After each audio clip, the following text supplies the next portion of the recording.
We're continuing our stay in Asia today by making some sweet and sour pork. This is an air fryer recipe, so that's kind of fun. One of the main ingredients is ketchup, which has quite a bit of sugar in itself. So adding in more sugar seems a bit too much for me personally. So like I said, we'll try backing that down. We'll start everything off by putting it in a coating of cornstarch and some sesame oil. And a little bit of this goes a long way, so we're only going to use a teaspoon of that.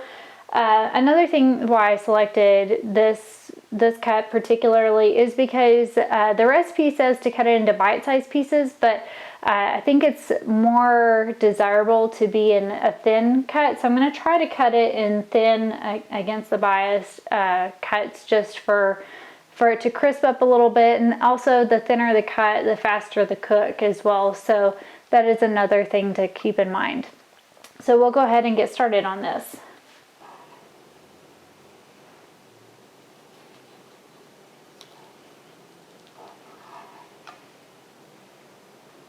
Okay, now that our pork is all cut up, we're going to add in the cornstarch. It's going to be 3 tablespoons of cornstarch and 1 teaspoon of sesame oil.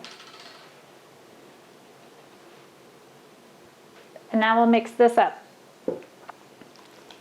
Once this is evenly coated, we're going to set it aside for 5 minutes. While our air fryer is heating up and our pork is doing its thing over here on the side, we'll start on our sauce. To do so, we'll add in a 1/4 cup of our rice vinegar,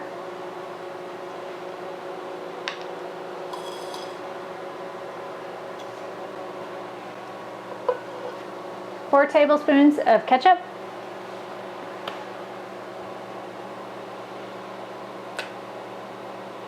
two tablespoons of soy sauce,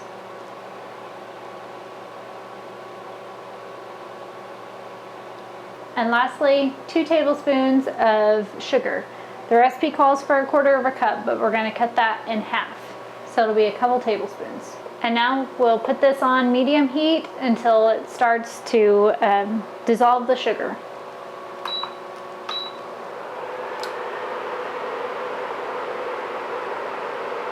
Shouldn't take too long since we cut the sugar down by half.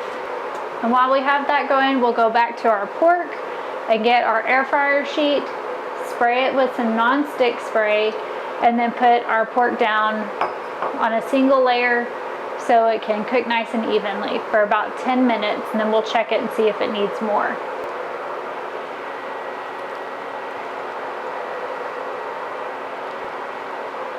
Cornstarch is a thickener, so it may be kind of clumped together, so just kind of spread it out as best you can. If it tears and gets a little odd, that's okay too. It's still going to taste great.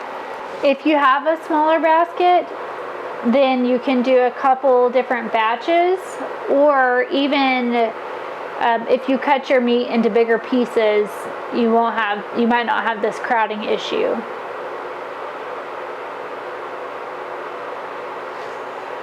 All right, that's everything. So I will get this put into my air fryer for 10 minutes.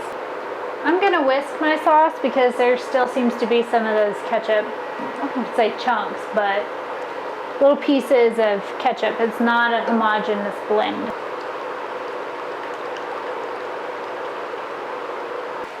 My pork is looking pretty juicy and delicious, but I think I'm going to put it in for about 5 more minutes to get it more crisp. The thin cut worked well to cut the cook time down a little bit, so you may want to watch your pork as well to see what you think looks right and what crispness you feel is right with the time. And back in at 350 it goes for about 5 more minutes. That's what I'm guessing. So our pork is out. It's nice and crispy. We'll add our sauce to it.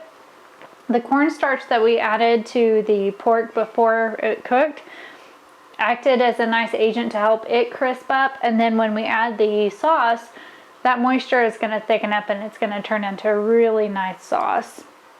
Nice and thick, that'll cling to the meat well.